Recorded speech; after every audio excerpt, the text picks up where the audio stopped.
FORA.tv. Idea Immersion. Visit us at www.FORA.tv.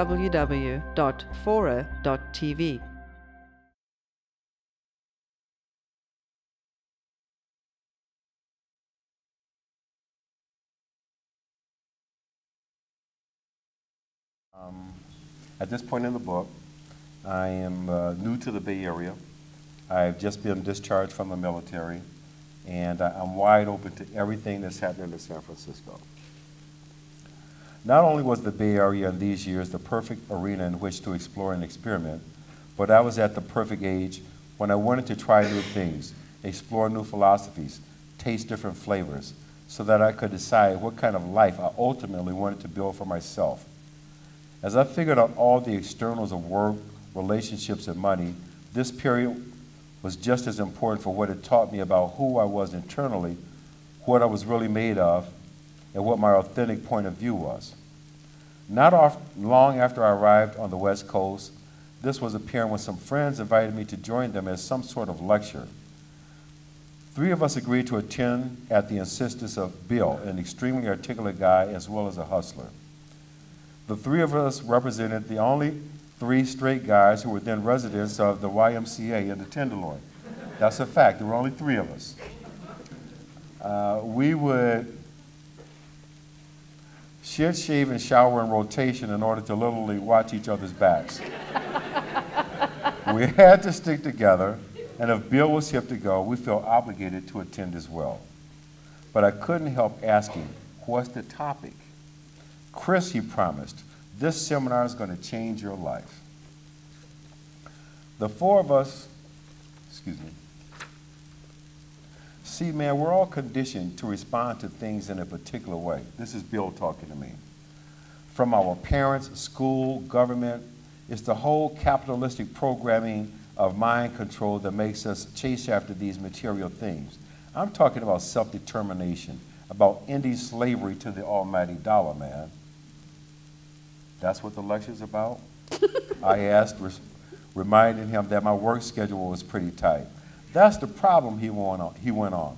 Wanting material things, wanting to be middle class, aspiring to be bourgeois, you think that your work is who you are, right? No, man, who you are is who you are, not what you do. Sounded interesting enough to get me there. Even then, at what turned out to be a seminar called EST, run by a guy named Werner Erhard. Nobody could explain what it was all about. In fact, you had to get it. And if you couldn't get it, you had to be trained to get it. And you had to pay a lot of money to be trained to get it. Sitting on the floor, cross-legged in a room full of nearly 100 people, my 3 friends and I kept exchanging frustrated expressions as Werner Erhard and his lieutenants took turns yelling at us, just like in the military, and telling us how our lives weren't working and how we had all this baggage and we couldn't take responsibility for it. How could we do that? We had to get it. But nobody could tell us what it was. What was more, they didn't want us to basically leave until we got it. No eating or going to the bathroom. With my 3 friends, Bill included, I soon began to roll my eyes in frustration. What I wanted to say was, look, just tell us what it is, because maybe we could get it if we knew what it was. Maybe we got it already. It occurred to me that not even the seminar leaders seemed to know exactly what it was.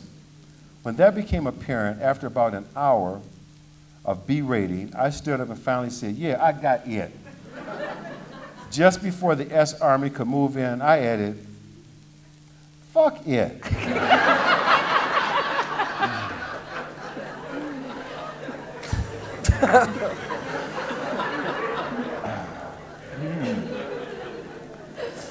The 4 of us became very vocal. Yeah, fuck it, repeated one of the guys. It ain't shit, shouted another. Bill yelled, yeah, I don't want it.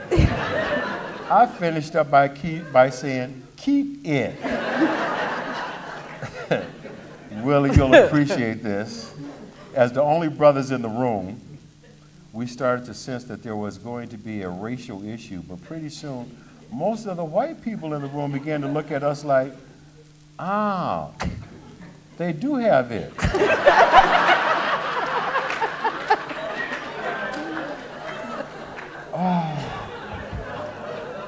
All hell just about broke loose when one white guy stood up and joined us in saying, yeah, that's right, fuck it. Okay, that's enough of that.